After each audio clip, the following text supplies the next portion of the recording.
Exact. Alors d'abord, bonjour tout le monde. Aujourd'hui, Zayin Adar. Chez certains parmi vous, c'est déjà Zayin Adar. Chez d'autres, ce n'est que Vav après-midi, à la veille de Zayin Adar, qui est le jour de la naissance de Moshe Rabbeinu. Et comme le Rebbe rapporte, il est dit dans la Gemara que l'année où Moshe Rabbeinu est né, c'était une année Shnat Ibour.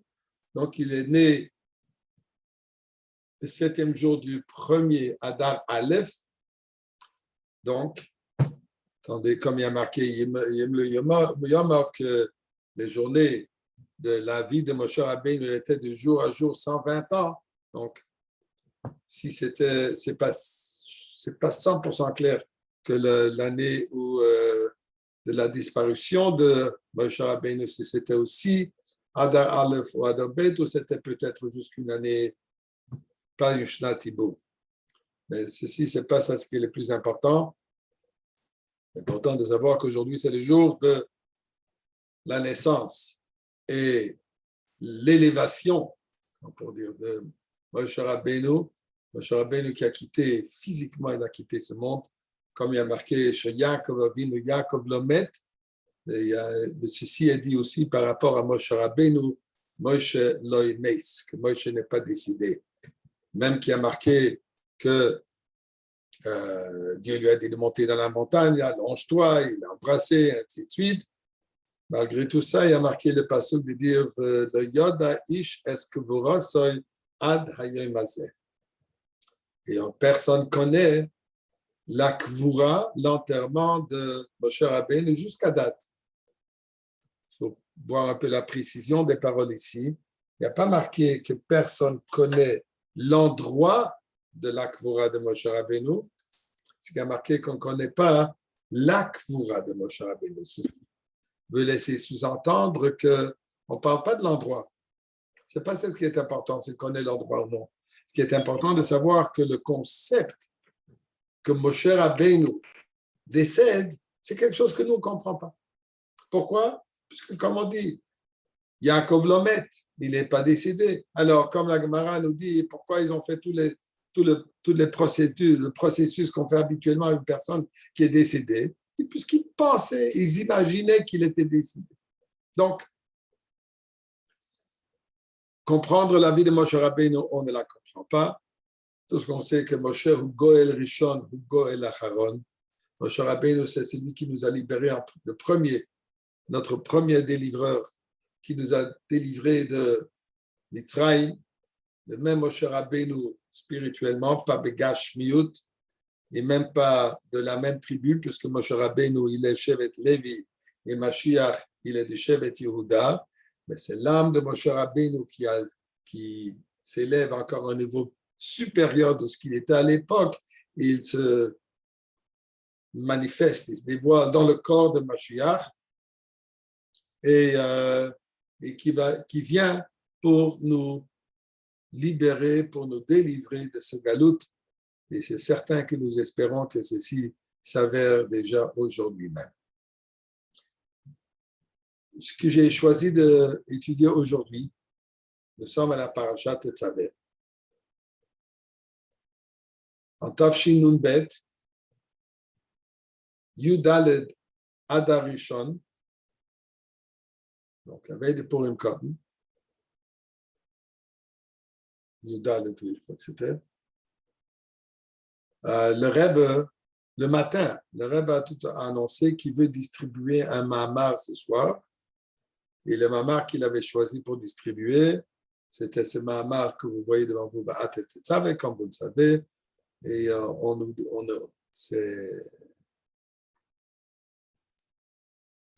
c'est écrit, c'est que, en anglais, recorded, j'oublie le mot en français, que le Rebbe a distribué 8000 de ces exemplaires. Juste rendez-vous compte les heures que le Rebbe était debout pour distribuer le mamar. Maintenant, c'est quoi le sens que le Rebbe distribue le mamar? Est-ce qu'il ne peut pas dire, écoute, je voudrais, voilà, ici un mamar, je vais préparer, je veux que vous l'étudiez. Et prenez, chacun prend le mamar. Pourquoi est-ce que le Rebbe doit prendre de son temps précieux? Et pas je dégage mieux, sa force. c'est physiquement épuisant. Des heures d'être là-bas et de donner. Je vous demande si vous avez envie de faire un peu d'exercice maintenant là où vous êtes. Essayez de faire ce geste. Aller-retour. Vous allez voir qu'après 3 minutes, vous êtes fatigué, on n'est plus capable. Et le Rebbe reste comme ça pendant des heures et des heures et des heures en train de donner à chacun un mamar et dire, répondre une question si nécessaire, dire un mot à quelqu'un. Mais cache mieux. C'est quoi le sens? Le Rebbe est un facteur qui livre des sfarim. N'importe qui peut le faire. Mais c'est quoi l'idée? Le Rebbe, quand il nous donne de gashmius un mamar, comme quand il nous donne de gashmius $1, ou quand il nous donne de gashmius kos shel bracha, il nous donne la force. Il se donne. Il donne de soi à nous pour pouvoir faire ce qu'on est censé de faire. Alors, quand c'est $1, le Rebbe nous dit, il veut qu'on fasse encore une mitzvah avec, qu'on donne de la tzedaka. Quand c'est kos shel bracha, il nous donne des brachot, il nous mashpia. Il verse des brachot à l'infini. Ad v'lidai. Quand il donne un mamar, il dit ici, je vous donne le koach de pouvoir vivre ce mamar. Pas seulement de l'étudier, de le comprendre, et un beau mamar, un beau chidouche, comme certains adorent dire. Non, il nous donne tout simplement que ça s'applique dans notre vie, qu'on intériorise ce que ce mamar nous enseigne. Et le Rebbe, dans son Avat Israël absolu, sans père, il met de côté ses kochot, gashmium, ses forces spirituelles. Vous vous rendez compte combien de sujets de Torah le Rebbe aurait pu étudier pendant ces heures qu'il est là-bas debout en train de donner. Et le Rebbe, qu'il n'y a rien de plus cher pour le Rebbe que l'étude de la Torah. Malgré tout ça, à cause de son Avat Israël, Mash Lechayov, comme on dit, il se met entièrement de côté et il nous donne. D'ailleurs, c'est un façon qui dit par rapport à Moshe Rabbeinu, il y a marqué quand il y a eu la guerre avec Amalek, alors Moshe Rabbeinu était dans son bureau d'état-major sur la pierre et quand Moshe Rabbeinu lève les mains, alors le juif il va. Quand Moshe Rabbeinu il baisse les mains, Rashi pose la question, est-ce que ce sont les mains, les gestes des mains de Moshe Rabbeinu qui font la guerre? Il dit oui, effectivement, ce sont les mains de Moshe Rabbeinu. Qu'est-ce que ça veut dire? La main de Moshe Rabbeinu, c'est ce qui dirige Am Israël. Avec ce geste de la main de Moshe Rabbeinu, tout Am Israël en dépend. Ce geste de main que le Rebbe nous donne, le mamar, c'est de ça ce que nous vivons, c'est ça ce qui nous prend, c'est ça ce que Moshe Rabbeinu, c'est ça ce que Moshe Rabbeinu, il nous donne cette force de pouvoir accomplir ce que ce mamar demande de nous et nous donne les forces de pouvoir faire. As you can hear me. Et là, c'est quoi le mamar?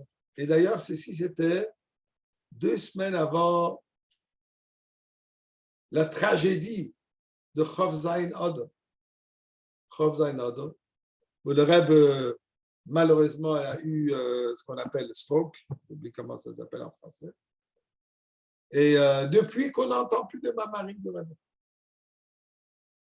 Ça, c'était donc le dernier mamar que le Rebbe nous a transmis, que le Rebbe nous a remis, que le Rebbe nous a donné.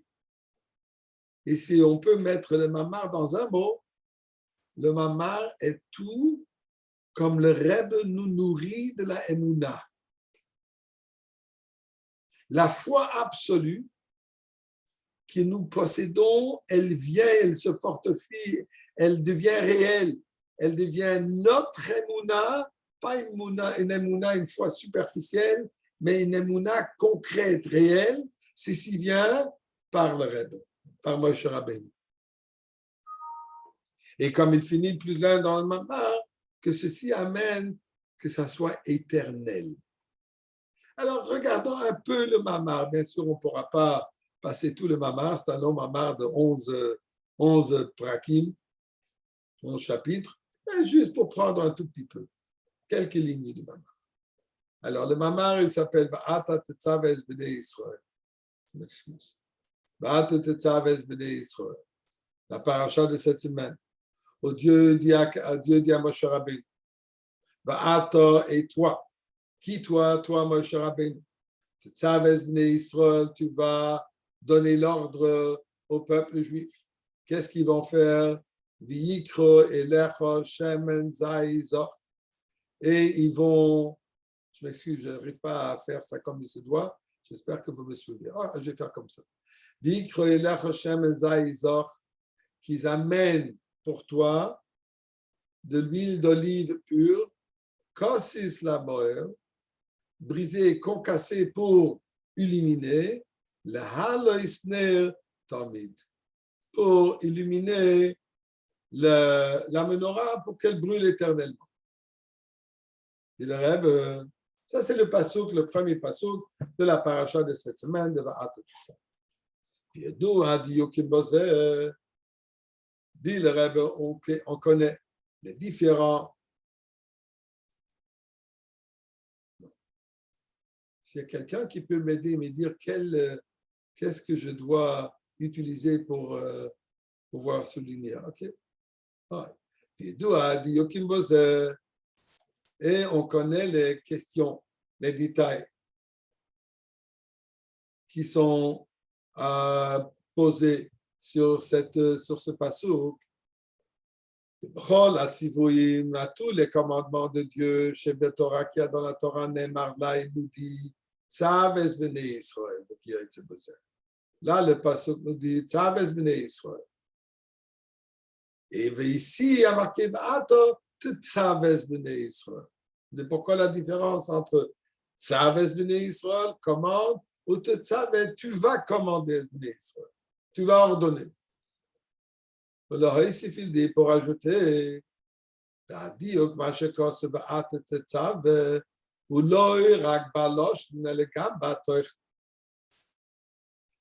c'est ce qu'il dit ici. Il dit, c'est pas seulement dans l'expression, toi tu vas donner l'ordre, et le gamba dans le concept. C'est pas juste donc une terminologie qui est importante ici. Il dit, le sujet aussi est précis comme le mot Va'ata Tetzav. Il explique.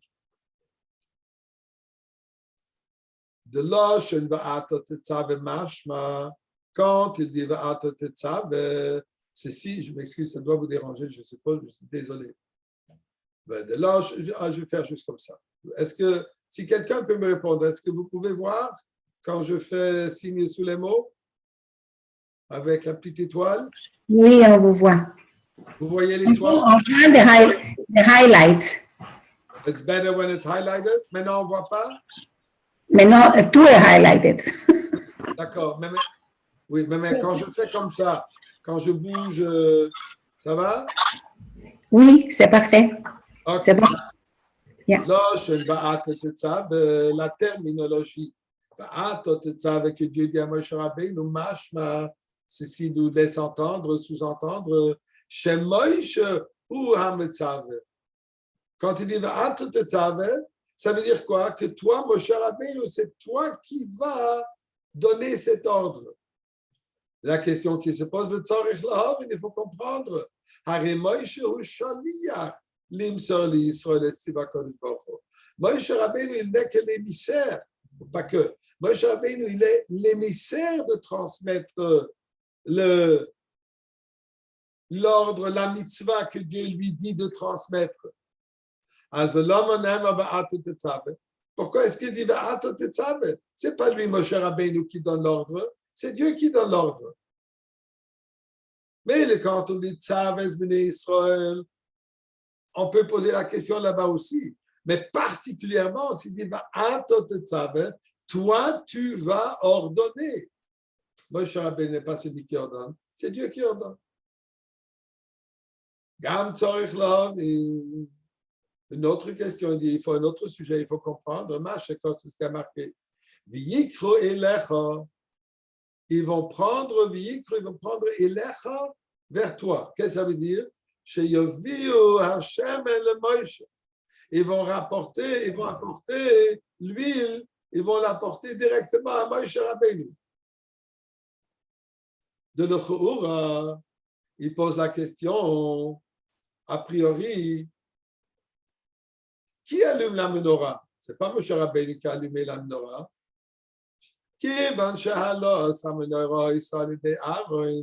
Étant donné que l'allumage de la menorah, elle était faite par son frère, par Aaron HaKohen.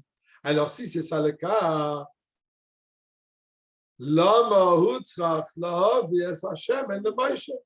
pourquoi est-ce qu'il fallait amener l'huile à Moshe Rabbeinu? Ça aurait été plus logique qu'on l'amène directement à Aaron HaKohen, puisque c'est lui qui va l'amener. Gam tzorich lo, il faut aussi comprendre Mashe Kosuf Shemen, Kosis la moelle. Il dit quoi? Il faut amener une huile qui est Kosis. Qu'est-ce que ça veut dire Kosis? Concassée, brisée, la moelle pour illuminer. De l'Ochour, il dit a priori, de l'huile pour illuminer. Pourquoi est-ce qu'il dit amène de l'huile qui est Kosis la moelle, qui est concassée pour illuminer? Dit tout simplement, amène de l'huile pour allumer, pour que ça brille. C'est quoi donc? Pourquoi c'est rajout de ce mot qui est préparé? Comment il est préparé? Il nous enseigne quoi? Que pour préparer de l'huile, c'est pas juste presser, il faut casser l'olive. C'est quoi le sens? Pourquoi est-ce que le pasuk doit nous enseigner ici que la manière comment on prépare de l'huile pour avoir de l'huile d'olive pure, le premier jus qui sort de cette huile, c'est quand on l'a brisé. C'est quoi le sens de... Qu'est-ce que ça m'ajoute à savoir le processus de la préparation de l'huile? C'est pas ça. Ici, le pasuk, a priori, n'est pas là pour nous enseigner comment il faut faire l'huile. Il aurait dû dire qu'on a besoin de l'huile pour briller, pour allumer. Gam tzorich lahavin. Encore, il faut poser une autre question de le poste, dans le prochain passage, qu'est-ce qui est dit? Neymar, mais erev ad boike. On allume la bougie du soir, qui brûle du soir jusqu'au matin. De Neymar, ici il dit la halo isner tomit, pour allumer une flamme, une bougie, une lumière qui brûle éternellement. Donc, des questions, Baruch Hashem, plein. Pourquoi c'est pas Moshe Rabbeinu qui nous donne le commandement, c'est Dieu qui donne le commandement. Ensuite, pourquoi est-ce qu'il faut amener l'huile à Moshe Rabbeinu par Aaron HaKohen? Pourquoi est-ce que c'est nécessaire de savoir que c'est concassé, que l'huile, que l'olive a été brisée? Et pourquoi est-ce qu'il dit la ma'or? Pourquoi est-ce qu'il dit pas le hoyer pour illuminer? Et question finale. Le prochain passage qui dit qu'il faut qu'il soit allumé du soir au matin, et ici il dit la pour allumer une bougie éternelle. Dit le Reb,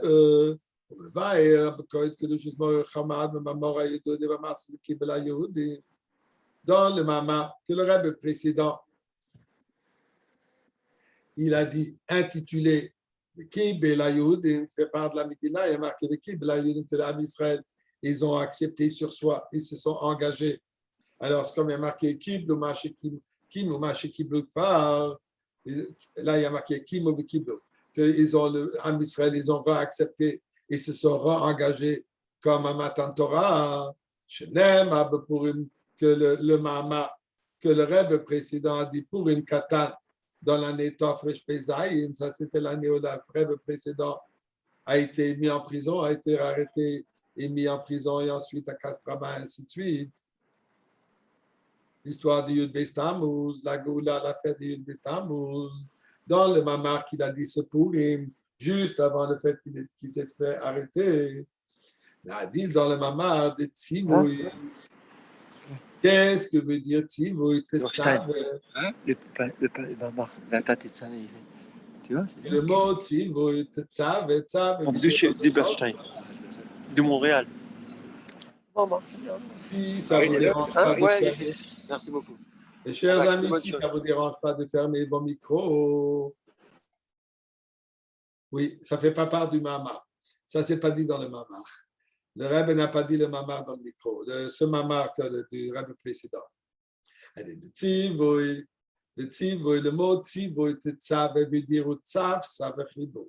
Habituellement, quand on dit Tzivoui, une mitzvah, ça veut dire un ordre. Mais nous savons, comme il est dit dans la Chassidoute et ce qu'il rapporte ici, que le mot Tzivoui, ordre, vient du mot Tzavta v'chibo. Tzavta en hébreu, une pince, ça s'appelle tzvat. Comme il est dit dans la Mishnah Pirkei Avos, tzvat b'tzvat asuya. Comment est-ce que Dieu a fait la première pince? Avec une pince. Pas m'attarder là-dessus maintenant. Mais le mot tzavta, dans le Zohar, et de tzvat, ça veut dire une pince. Qu'est-ce qu'est l'utilisation d'une pince? Elle est de quoi? Une épée, une scie, elle est pour couper. Un marteau, c'est pour frapper. Une pince, c'est pour unifier. Si je veux tenir quelque chose fort ou je veux unifier deux objets qui sont séparés, je prends une pince et je les presse ensemble. Je les unifie. Donc, mitzvah veut dire, tetzav veut dire, tzavta v'chibur. Une pince et connexion. C'est ça ce qui veut dire, tetzav es bnei Yisrael. Quand le pasuk dit que Dieu dit à Moshe Rabbeinu, toi, tu vas donner cet ordre. Es bnei Israël, qu'est-ce que ça veut dire? Shem Moshe ou Amekasher, Shem Moshe ou Amekasher, Mechaber es bnei Israël. Im Euren so, qu'effectivement, c'est Moshe Rabbeinu qui unifie, qui connecte, qui attache es bnei Israël, peuple juif, avec Dieu, avec la lumière infinie, la lumière divine. Il dit, il parle du fait que Moïse Rabbeinu, lui, il est mashpia, il influence, il donne au peuple juif. Qu'est-ce qu'il a mashpia? Par le fait que Moïse Rabbeinu nous connecte avec Dieu. Qu'est-ce qui se passe? C'est pas seulement que Moïse Rabbeinu nous a connectés, mais le résultat de cela est que ça a un effet. Ça ajoute aussi dans Moïse Rabbeinu lui-même.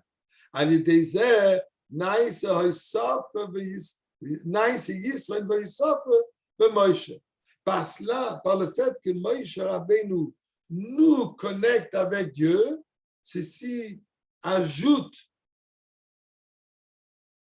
je vais utiliser un mot, encore une qualité, encore une élévation, il y a encore un niveau supérieur qui s'ajoute à Moshe Rabbeinu dans lui-même. Donc, ce n'est pas seulement un sens unique que Moshe Rabbeinu nous élève vers Akadosh Baruch Hu, mais ce qui se passe à travers le fait qu'il nous élève, par cela lui-même, il reçoit une élévation. Elle dit, elle explique. De Moïse et Israël, cette relation de Moïse Rabbeinu avec nous, c'est comme une relation entre la tête et les pieds. Il explique. C'est quand c'est bien marqué dans le pasuk, Sheish mes elef ragle, Moïse Rabbeinu de dire, il y a les 600 000 paires de pieds du peuple, les 600 000 règles en les pieds d'Am Israël, que moi je suis parmi eux. Moïse Rabbeinu s'inclut avec tout l'Am Israël. Dans le compte de 600 000, Moïse Rabbeinu l'inclut. Mais comment est-ce qu'il appelle dans ce cas ici? Comment est-ce qu'il appelle Am Israël? Il dit Ragle ha'am, les pieds du peuple. Qu'est-ce qu'il veut dire par là? D'Chol Israël, tout le peuple, Hem Oraglaim de Moïse. Nous sommes les pieds de Moshe Rabbeinu. Au Moïse ou au Rosh Hashanah. Moshe Rabbeinu, qui lui, il est le Rebbe, Rabbeinu, notre Rebbe, Rebbe qui veut dire Roish Bnei Israël. Ça, c'est le Raché Tevot, l'abréviation du mot Rebbe. Que Moïse, lui, il est le Rosh Bnei Israël. C'est lui la tête. Et que sommes-nous? Nous, on est les pieds. Alors, mais qu'est-ce que la qualité des pieds? Les pieds, ça ne veut pas seulement dire qu'on est à un niveau tellement inférieur de la tête. Effectivement, c'est sûr que les pieds sont inférieurs de la tête. Et c'est hors question que nous sommes inférieurs à Moshe Rabbeinu. Mais quand même, il y a quelque chose que Moshe Rabbeinu dépend de nous. Si Moshe Rabbeinu veut arriver d'un endroit à l'autre, il a besoin des pieds. Ou que Moshe Ba'adam, tel que dans l'être humain, quand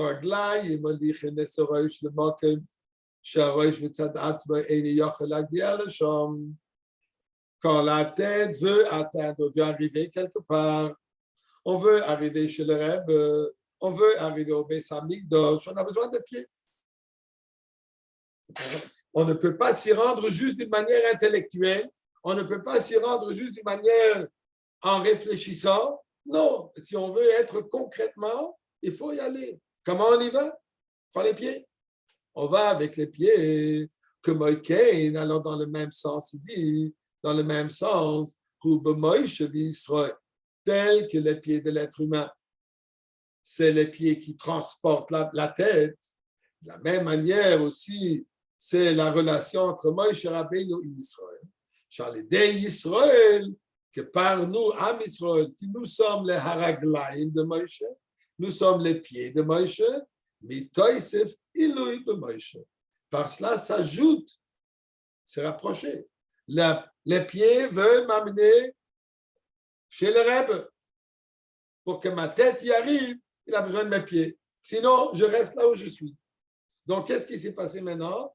Que les pieds ont amené un rajout. Ils ont élevé Moshe Rabbeinu à un niveau que sans les pieds, il n'aurait pas pu arriver. Donc, dans un niveau spirituel, comme Moshe Rabbeinu dit qu'il y a les 600 000 paires de pieds, que je suis parmi eux, Moshe Rabbeinu, que lui, il est la tête. Alors, le fait que Moshe Rabbeinu, il nous élève, comme on a dit tout à l'heure, que Moshe Rabbeinu nous connecte avec la lumière infinie. Qu'est-ce que ça veut dire? Il nous élève à un autre niveau. Il influence les pieds à atteindre un niveau plus haut. Maintenant, les pieds ils avancent. Ça avance aussi, Moshe Rabbeinu. Ça élève et ça dévoile encore une nouvelle lumière chez Moshe Rabbeinu. C'est ça ce qu'il est dit.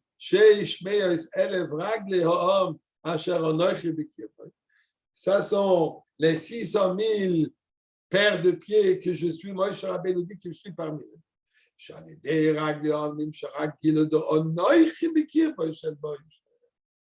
Il dit ici le mot Asher Onoichi. Le mot Onoichi fait allusion à quoi? Onoichi Hashem Elokecha. Aseret Hadibrot. Qu'est-ce qui se passe maintenant? Dit Moshe Rabbeinu. Par les 600 000 paires de pieds. Qu'est-ce qui se passe? Le Gilouï de Yonoichi, le dévoilement d'Onoichi Hashem Elokecha, où est-ce qu'il va maintenant se manifester? Où est-ce qu'il va se retrouver? Où est-ce qu'il va se dévoiler? Maintenant, ce qui se passe, que le Gilouï de Yonoichi va s'intérioriser chez Moshe Rabbeinu. Donc, c'est Am Israël qui ajoute à Moshe Rabbeinu un dévoilement supérieur d'Onoichi Hashem Elokecha. C'est ça ce que le pasuk dit.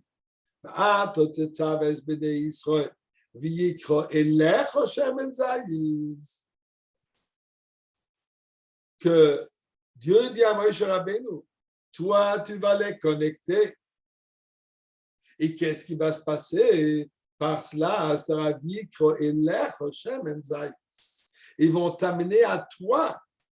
Toi, tu vas bénéficier de ce Shemen Zayis. Toi, tu vas bénéficier de cette huile d'olive pure.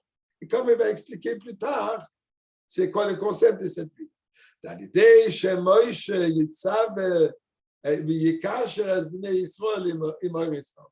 Par le fait que Moïse Rabbeinu nous connecte par ce commandement, il nous connecte avec Eresov.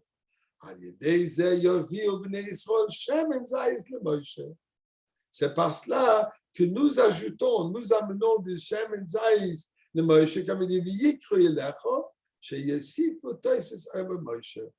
par cela, ça ajoute une lumière chez Moïse Rabbeinu. Bon, ça c'est tout le début du Mama. Je vais mettre ça un peu dans un contexte un peu simple, avec une image qu'on puisse le comprendre à notre niveau.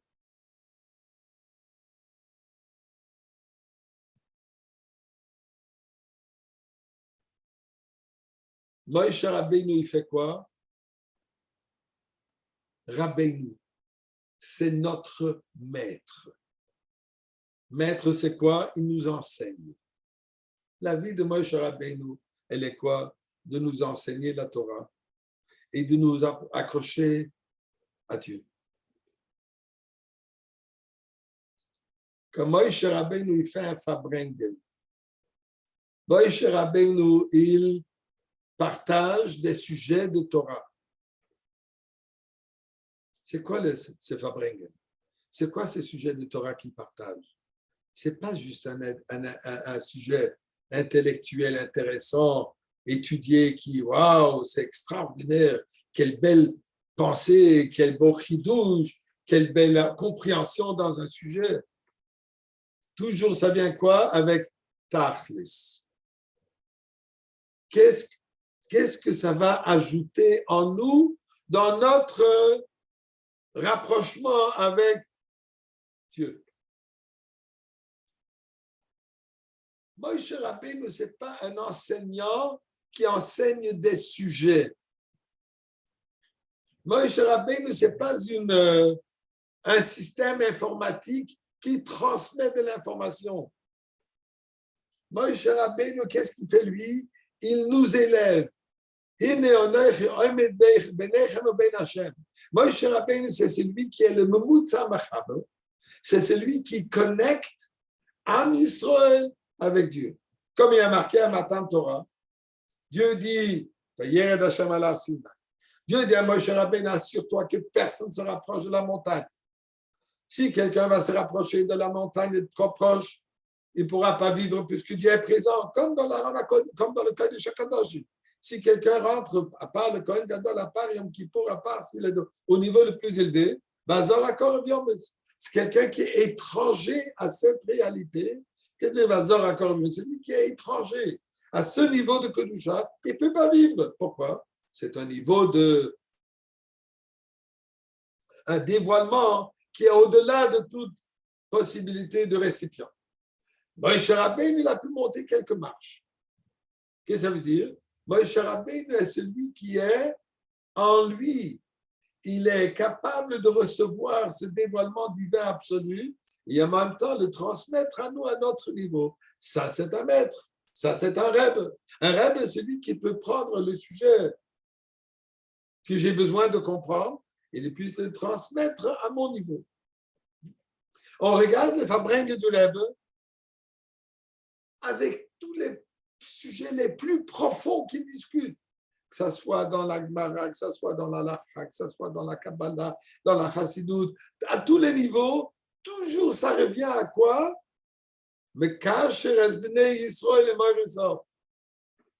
Il nous donne un commandement de nous connecter. Il ne nous parle pas seulement du sujet, mais il nous parle du Noïsénateur. On ressent, on vit la Kedusha qu'il y a dans cette Torah, qui nous aide à nous rapprocher, à nous raccrocher avec Oresson. Raconte une histoire.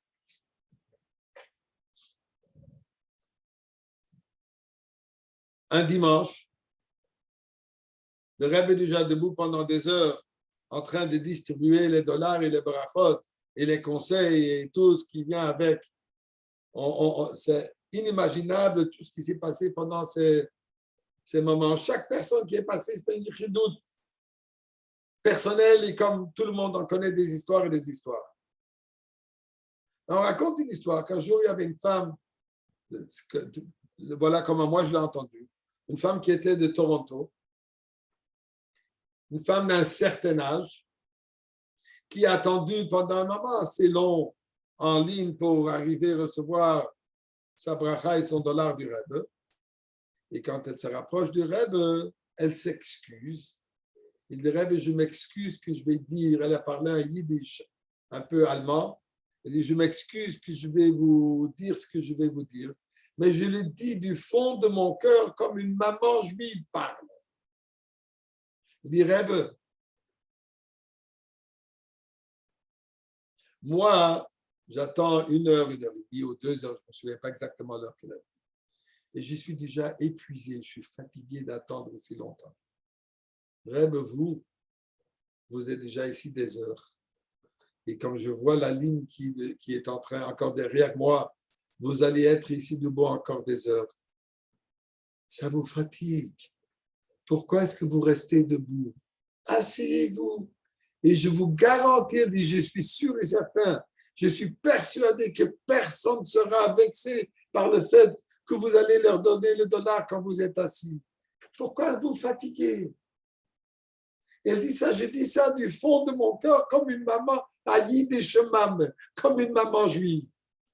Tout simplement. Et elle a parlé d'une manière sincère, tout simplement. Elle se faisait du chagrin, elle se faisait de la peine pour que le fait que le Rebbe se fatigue tellement begashmius. Très beau.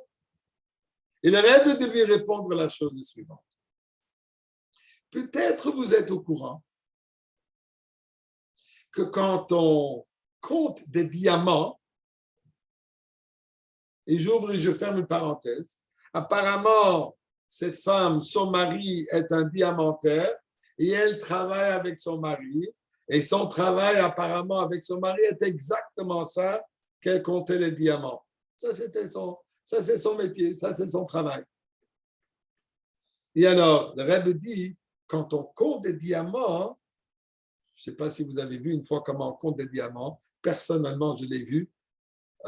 Mon père à la Shalom, que d'ailleurs cette semaine, c'est son Yortzeit. Et j'ai prié à Kadosh Baruch que son Yortzeit sera déjà de retour ici avec nous. Et quand on compte un diamant, il faut le faire à la main, avec une pincette. Et on compte, et on compte, et on compte. Dit le Rebbe, vous savez, quand on compte les diamants, le plus qu'on compte, le moins on est fatigué. Compter les diamants, ça donne de la force.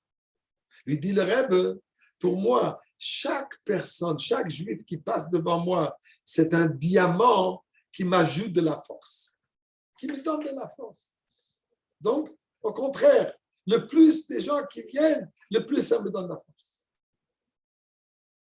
On a entendu la même chose après quand le Rebbe a eu en Tafshila maîtresse, après que le Rebbe a eu la crise cardiaque, il ne voulait pas amener les lettres. Le Rebbe a dit de lui amener toutes les lettres, puisque chaque lettre qu'il donne, ça lui donne de la force. Ça lui donne le courage. Qu'est-ce que ça veut dire? C'est ce qu'il ici, il dit ça dans un contexte un peu plus profond. Qu'est-ce qu'il dit? Le fait que Moïse Rabbeinu nous lève, nous rapproche à Oresov, ceci ajoute en lui dans son niveau. Mais non, c'est quoi dans le niveau que Moïse Rabbeinu reçoit? Ce n'est pas ici qu'il en parle.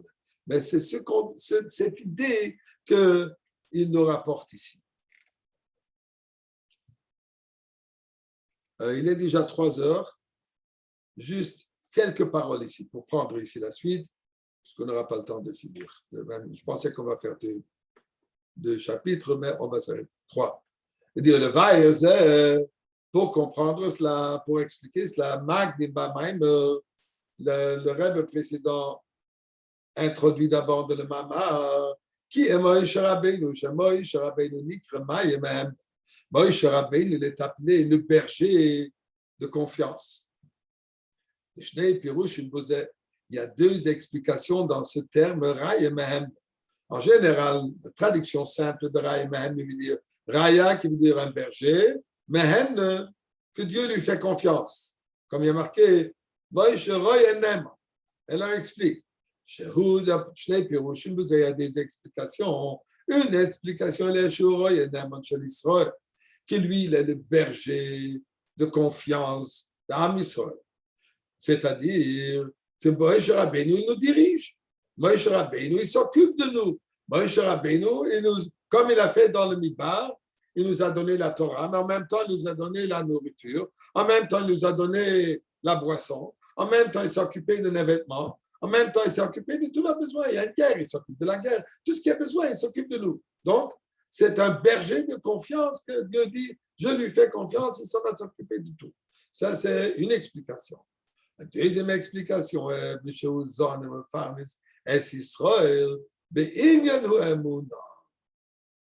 que Moïse Rabbeinu, il nous nourrit, il nous enrichit. Avec quoi? Avec la Emouna. Moïse Rabbeinu, il enrichit la Emouna. Il explique. Comme l'Alter explique dans le Tanya, chaque juif possède une Emouna. Si nous avons reçu cette Emouna, on a reçu ça, un héritage de nos ancêtres, Avraham, Yitzhak, particulièrement Avraham Avinu, comme il a marqué. Toujours, il me rejoint, la Emouna que Avraham Avinu l'avait, il nous a transmis cette Emouna. Chez Israël, puisqu'un juif de par nature, par naissance, on est des croyants. Il n'existe pas un juif qui ne croit pas. Même si un juif qui vous dirait je ne crois pas, ce sont juste des paroles, mais au fond de son être, il croit. Il n'existe pas un juif non croyant. Mais, qu'est-ce que c'est possible? C'est possible que cette émouna soit c'est possible que cette émouna soit juste d'une manière superficielle. Qu'est-ce que ça veut dire une manière superficielle? Explique-toi plus tard. Parfois, quand on va faire, comme la Gemara nous dit, Rashi rapporte ça aussi, Ganv, un voleur, Apum Martarta, avant qu'il va rentrer dans le sous-sol pour voler, Rahman Kar, il fait appel à Dieu. Regardons ici la contradiction de ce. Ça paraît presque schizophrène. Il va commettre un péché. Il va voler. Et il sait qu'il n'a pas le droit de voler. Pourquoi? Puisqu'il fait en cachette.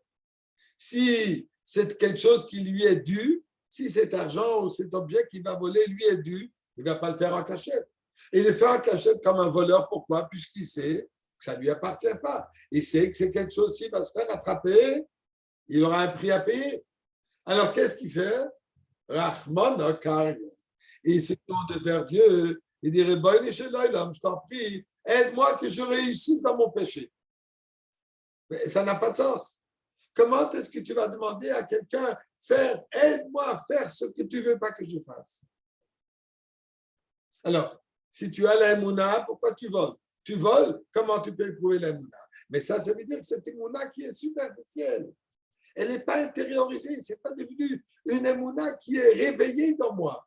J'ai cette Emouna, par naissance, elle se trouve en moi. Ma kif, elle est superficielle, mais elle ne m'affecte pas d'une manière concrète. Alors, qu'est-ce que Moïse Rabbeinu fait? C'est ce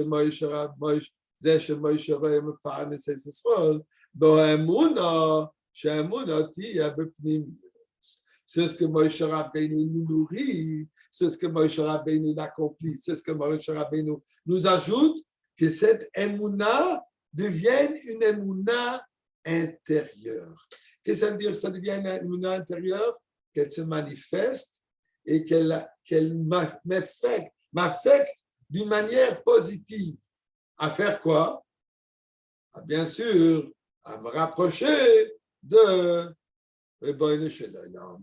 Et c'est ça ce qu'il continue ici dans ce mamar en disant, dans ce pérec, en disant que ceci est vrai pour Moïse Rabbeinu de toutes les générations, parle de Mordechai. Ensuite, il dit, ceci, c'est Trou de Kavon et Bozegam l'Ishpatus de Moïse Becholder pour le Moshe Rabbeinu de toute génération, puisque dans chaque génération, il y a le Moïse Rabbeinu, le Rebbe de la génération.